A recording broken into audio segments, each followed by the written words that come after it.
అలాగే నమస్తే అండి. రీసెంట్గా ఏబిఎన్ రాధాకృష్ణ గారు చేసిన వ్యాఖ్యలు పెద్ద దుమారాన్ని లేపినాయండి. ఈరోజు వైఎస్ఆర్సీపీ పార్టీకి సంబంధించిన నాయకులంతా కూడా కొంతమంది హైదరాబాదు ఏబిఎన్ ఆఫీస్ ముందు నిరసన కార్యక్రమాలు తెలియజేస్తే, కొంతమంది ఏపీలోనే ముఖ్యంగా తిరుపతిలో ఏబిఎన్ ఆంధ్రజ్యోతి కార్యాలయం ముందు మా రోజా లాంటి వ్యక్తులు కొంతమంది నిరసన కార్యక్రమాలు తెలియజేశారు. అయితే మా రోజా నీతులు చెప్తుంది, బూతులు మాట్లాడడం గురించి, లేదంటే పద్ధతుల గురించి, సంస్కారం గురించి, మహిళలు ఏం మాట్లాడాలి, మహిళల గురించి ఏం మాట్లాడాలి అనే దానికి రోజా మాట్లాడుతుందండి. ఒకసారి ఏమని మాట్లాడుతుందో వినిపిస్తా చూడండి. ఈ రోజు ఆడవాళ్ళని మాట్లాడిన మాటలకి రాష్ట్రాల్లో ఉన్న మహిళలందరూ కూడా ఎదురు తిరుగుతున్నామని కూడా ఈ సందర్భంగా తెలియజేస్తున్నాం. మంచిది. ఈ రాధాకృష్ణకి కూతురు లేరా? వాళ్ళు వీళ్ళకి గడ్డి పెట్టాలని అడుగుతున్నారు. నువ్వు బూతులు మాట్లాడినప్పుడు నీ కొడుకు నీ కూతురు ఏం చేశారు? నువ్వు చంద్రబాబు నాయుడు గారిని ఉద్దేశించి, లోకేష్ గారిని ఉద్దేశించి, పవన్ కళ్యాణ్ గారిని ఉద్దేశించి, తెలుగుదేశం పార్టీ నాయకులను ఉద్దేశించి పచ్చి బూతులు మాట్లాడినప్పుడు నీ కూతురు, నీ కొడుకు, నీ మొగుడు ఏం చేశారు అని అడుగుతున్నా. మన విశాఖపట్నం ఎయిర్పోర్ట్లో జన సైనికులను ఉద్దేశించి మిడిల్ ఫింగర్ చూపించాం మనం. ఆ రోజుల్లో ఎవరు మాట్లాడినా ఏంట్రా నువ్వు అవ్వట్రా అందరినీ అరే తురే నువ్వేదో బొడ్డుకోసి పేరెట్టిన దానిలాగా నువ్వు ఇక్కడికి వచ్చి సంస్కారం గురించి మాట్లాడాలి కదా. బూతులు మాట్లాడే నువ్వు బూతులు మాట్లాడకూడదని చెప్పేసి 10 మందికి ఉపన్యాసాలు చెప్తున్నావు. సిగ్గనిపిస్తుంది, మాకు సిగ్గనిపిస్తుంది. మాట్లాడదాం, వివరంగా మాట్లాడదాం. రోజా ఏం మాట్లాడిందో పూర్తిగా వినిపించిన తర్వాత మాట్లాడదాం. కుటుంబాలలో మా నాయకుల కుటుంబాల్లో ఆడవాళ్ళ గురించి మాట్లాడే అర్హత ఈ పనికి వాళ్ళ రాధాకృష్ణకి ఉందని అడుగుతున్నాను. ఒక డొక్కు సైకిల్ మీద వచ్చిన రాధాకృష్ణ ఈ రోజు వేల కోట్లకి ఎదిగాడు అంటే ఏ విధంగా చంద్రబాబు నాయుడికి బ్రోకర్ గా పనిచేశాడు, ఏ విధంగా ఎన్టీఆర్ ని దించినప్పుడు చంద్రబాబు నాయుడు ఇచ్చిన సూట్ కేసుల్ని మోసాడో అందరూ కూడా గమనించారు. ఇది రోసయ్య గారు కూడా అనేక సందర్భాల్లో చెప్పడం జరిగింది. ప్రతి వారం కొత్త పలుకు అనే పేరుతో కొవ్వెక్కిన పలుకులు రాస్తున్నాడు. ఈ రాధాకృష్ణకి కొవ్వు కరిగిస్తాం, కొవ్వు దించుదామని కూడా ఈ సందర్భంగా హెచ్చరిస్తున్నాం. ఈ రోజు చంద్రబాబు నాయుడు అధికారంలో ఉంటే కుల గజ్జితో, అహంకారంతో చంద్రబాబు నాయుడు వేసే అవినీతి బిస్కెట్ల కోసం నువ్వు వైఎస్ఆర్ కాంగ్రెస్ పార్టీ కుటుంబ సభ్యుల్ని, అలాగే నాయకుల కుటుంబ సభ్యుల్ని ఇష్టం వచ్చినట్టు మాట్లాడుతుంటే చూస్తూ ఊరుకున్నారనుకున్నావా?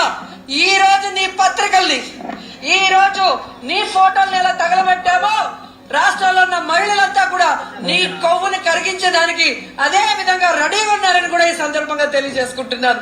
రాధాకృష్ణ కూతురికి చంద్రబాబు నాయుడు భార్య భువనేశ్వరి గారికి, నారా లోకేష్ భార్య, అలాగే ఎవరైతే పవన్ కళ్యాణ్ భార్య, అలాగే మంత్రులు, ఎమ్మెల్యేల భార్యలను హెచ్చరిస్తున్నాం. మీరు మమ్మల్ని తిట్టిస్తే మాకు తిట్టడం చేత కాదనుకుంటున్నారా? నీకు బలిసి కొట్టుకుంటున్నావు కానీ అసలు వాళ్ళకి ఈ జరిగిన సంభాషణకి ఏమైనా సంబంధం ఉందా? సరే పోనీ అలాగే అనుకుందాం. పోనీ నువ్వు చెప్పిన లాజిక్ ప్రకారమే ఇప్పుడు మీ కుటుంబంలో ఉన్న మహిళలందరినీ కూడా నువ్వు చేసిన ఆరోపణ ఏంటంటే చంద్రబాబు నాయుడు గారి కుటుంబ సభ్యులు భువనేశ్వరి గారు కావచ్చు, లేదంటే బ్రహ్మణి గారు కావచ్చు, పవన్ కళ్యాణ్ గారి భార్య కావచ్చు, వీళ్ళు తిట్టుస్తున్నారని చెప్పేసి నీ ఆరోపణ అంతే కదా. మరి గతంలో అసెంబ్లీలో చంద్రబాబు నాయుడు గారి కుటుంబ సభ్యుల్ని, భువనేశ్వరి గారిని ఉద్దేశించి మీరు నీచాతి నీచంగా మాట్లాడారు. ముఖ్యంగా అంబటి రాంబాబు, ద్వారంపూడి చంద్రశేఖర్ రెడ్డి. ఆ రోజు భారతిరెడ్డి గారిగా తిట్టించింది అంతేనా? మరి భారతిరెడ్డి గారు కానీ, మీ పార్టీలో ఉన్న నాయకులు కానీ, మీ పార్టీలో ఉన్న మహిళా నేతలు కానీ సిగ్గు శరం లేకుండా ఆ రోజున సమర్థించారు కానీ ఈ రోజు కూడా ఖండించలేదు కదా. నీకేమైనా సిగ్గు ఉందా అసలు? ఇప్పుడు భారతిరెడ్డి గారికి సిగ్గు ఉన్నట్ట లేనట్ట? మరి భారతిరెడ్డి గారు ఆ రోజు ఎందుకు స్పందించలేదండి? కడుపుకు నువ్వు అన్నం తింటున్నావా, లేదంటే పెంట మీద ఏమైనా తింటున్నావా? అంటే మీరు ఇష్టానుసారంగా ఆ రోజు నువ్వు జగన్మోహన్ రెడ్డి కొంప కట్టుకున్నప్పుడు మా జగనన్న ఇక్కడ కొంప కట్టుకున్నాడు, ఇక్కడ కొంప కట్టుకున్నాడు కాబట్టి ఇదే రాజధాని నువ్వే మాట్లాడావు. నువ్వు మాట్లాడిన మాటలే ఇవాళకి కూడా సోషల్ మీడియాలో వైరల్ అవుతున్నాయి. రాజధాని గురించి 3 రాజధానులు కానీ అసెంబ్లీలో బలాలు గుద్దేశారు, చేతులు పగిలిపోయేలాగా బలాలు గుద్దేశారు. జై జగన్ అని చెప్పేసి అని 3 రాజధానుల బిల్లు వెనక్కి తీసుకోగానే మళ్ళీ బలాలు గుద్దేశారు. 3 రాజధానుల బిల్లు వెనక్కి తీసుకున్న 4 ఏళ్ల తర్వాత ఇవాళ మామికన్నాను కానీ మళ్ళీ సంకలు గుద్దేసుకుంటున్నారు. బల్లలు గుద్దే అవకాశం ఎలాగలేదు, ఇంకా సంకలు గుద్దేసుకుంటున్నారు. ఇంకా మరేమనాలి? ఎటువంటి ఎడ్డుని తెడ్డువంటే తిట్టి మీకంటూ ఒక సొంత ఆలోచన లేవా? రాధాకృష్ణ గారు చేసిన వ్యాఖ్యలు తప్ప ఒప్ప అవన్నీ కూడా ఆయన వ్యక్తిగతమైన అంశాలు. అవి దానికి రాజకీయ పార్టీలకి ఎలాంటి సంబంధం లేదు. మేము ఆయన చేసిన వ్యాఖ్యలు తప్పు అని చెప్పేసి కూడా మేము అనం. మీలాగా మీ నాయకుల చేత అమనాబుద్ధులు తిట్టించలా. ఆయన ఒక మీడియా సంస్థ, ఆయన వ్యాఖ్యలు ఏదో ఆయన చేసాడు. మీకు ఏదైనా నచ్చితే మీరు ఆయన పార్టీ ఆఫీస్ మీద దాడి చేసుకుంటారు, లేదంటే ఆయన ఆఫీస్ మీద దాడి చేసుకుంటారో లేదంటే ఇంకోటి చేసుకుంటారో, మీకు నచ్చింది మీరు చేసుకోవచ్చు. అంటే మీ మనోభావాలు దెబ్బతింటే దానికి భువనేశ్వర్ గారికి ఏం సంబంధం?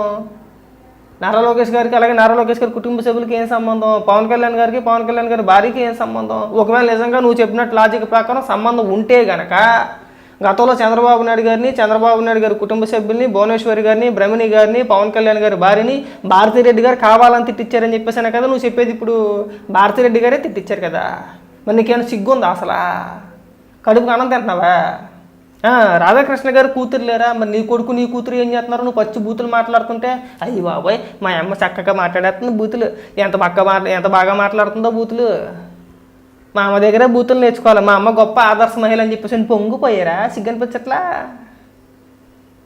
అంటే మనం మాట్లాడుతుంటే కనీసం 10 మంది పర్వాలేదురా ఏదో ఎంతో కొంత మాట్లాడుతున్నారని చెప్పి అనుకో, కసి కాండ్రించి మొక్క మీద ఉమ్మేసేలా ఉండకూడదు. నువ్వు నిధులు చెప్పాలా? అందరికీ ఉన్నారు, కొడుకులు ఉన్నారు, కూతుర్లు ఉన్నారు, అందరికీ ఉన్నారండి. నీకు కూడా ఉన్నారు, నీకు కొడుకు కూతురు కూడా ఉన్నారు. నువ్వు వైజాగ్ ఎయిర్పోర్ట్లో జన సైనికులను ఉద్దేశించి మిడిల్ ఫింగర్ చూపించావు. అయ్యి బాబాయ్ అమ్మ నువ్వు బెల చూపించావు మిడిల్ ఫింగర్ అని చెప్పేసి నువ్వు ఇంటికి వచ్చిన తర్వాత మీ అమ్మాయి నీతో సంబరపడిపోయిందా? బెల చూపించావమ్మా మిడిల్ ఫింగర్ అని చెప్పేసి అని. నువ్వు లకారాలతో సంబోధించినప్పుడు నన్ను ఎవడో రేప్ చేయలేడు, దమ్ముంటే రండి రేప్ చేయండి అని చెప్పి అడిగినప్పుడు అయ్యి బాబోయ్ మా అమ్మ అంత తెగించేసింది, బెలే మాట్లాడేసింది అని చెప్పేసి నీ కొడుకు నీ దగ్గరికి వచ్చి ముద్దెట్టాడా? నువ్వు చెప్పాలి అక్కడికి వచ్చి. నేను అంటున్నానని కాదు, నేను ఏదో నిన్ను విమర్శించాలనో లేదంటే ఇంకొక రకంగా నా ఉద్దేశం కాదు. నువ్వు మాట్లాడినప్పుడు నువ్వు తిట్టినప్పుడు ఏమైపోయినాయి అంటున్నా. ఆ రోజు నీ కొడుక్కి నీ కూతురికి సిగ్గనిపించలేదా? ఆ రోజు భారతిరెడ్డి గారికి సిగ్గనిపించలేదా? చెప్తున్నా, ఉదాహరణకి చెప్తున్నా. అంటే మీరు ఇష్టానుసారంగా రాజధానుల గురించి ఏది పడితే అది మాట్లాడచ్చా?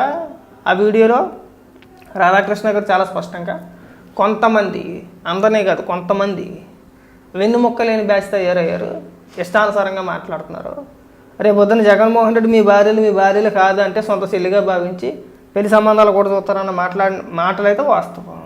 కొంతమందిని, అందరినీ అనలేదు. వైసీపీ పార్టీ మొత్తం అనలా, వైసీపీలో కొంతమంది తయారయ్యారని చెప్పేసి అన్నాడు. ఆ కొంతమంది ఏంటంటే మొత్తం అందరూ పొలవమని చెప్పేసి అని వెళ్ళిపోతున్నారు. మిమ్మల్ని ఏం అనలేదుగా, అంతేనా? మరి లేకపోతే ఏంటండి? అధికారంలో లేకపోతేనేమో జై అమరావతి, అధికారంలోకి వచ్చిన తర్వాత 3 రాజధానులా, 3 ఏళ్ల తర్వాత ఏమో 3 రాజధానుల బిల్లు వెనక్కి తీసుకుంటారా? ఓడిపోయిన తర్వాత మళ్ళీ 2 ఏళ్ల తర్వాత వచ్చి మావి కానీ అంటారా? ఎటువంటి తెడ్డుమా? మరి అనకపోతే ఏమనాలి? రాష్ట్ర రాజధాని పైన మీకు ఏమైనా ఒక క్లారిటీ ఉందా? పైగా బూతుల గురించి ఇక్కడికి వచ్చి నువ్వు ఉపన్యాసాలు చెప్తుంటే మాకు సిగ్గేస్తుంది. ఆ జోగి రమేష్ ఒకడు, అంబట్రాంబాబు ఒకడు అక్కడికి వెళ్ళి తొల్ల కొట్టేస్తున్నాడు. రే రారా బయటికి, ఆ వస్తే ఏం పీకుతారు మీరు? వస్తే మీరు పీకిది ఏముందండి అని అడుగుతున్నా. సంస్కారం అనేది ముందు మనకు ఉండాలి. సొంత తల్లిని చెల్లిని బూతులు తిట్టిస్తాడు జగన్మోహన్ రెడ్డి. ఇవాళ ఇక్కడికి వచ్చి మీరు సంస్కారం గురించి ఇక్కడ ఉపన్యాసాలు చెప్తా ఉంటే మేము ఎరుపప్పలం ఇక్కడ వినటానికి. అందులో నువ్వు చెప్పాలి, బూతుల గురించి నువ్వే మాట్లాడాలి. మేము అంటున్నామని చెప్పేసి ఇంకో రకంగా కాదు. నువ్వు 10 మందికి ఉపన్యాసాలు చెప్పమాక, 10 మందికి నీతులు చెప్పే స్థాయిలో నువ్వు లేవు. అది గుర్తుపెట్టుకుంటే బాగుంటుంది. అనవసరంగా నోరు జారేసి ఏది పడితే అది మాట్లాడతానంటే చెప్పు దెబ్బలు తినేస్తా. బాగా గుర్తుపెట్టుకో.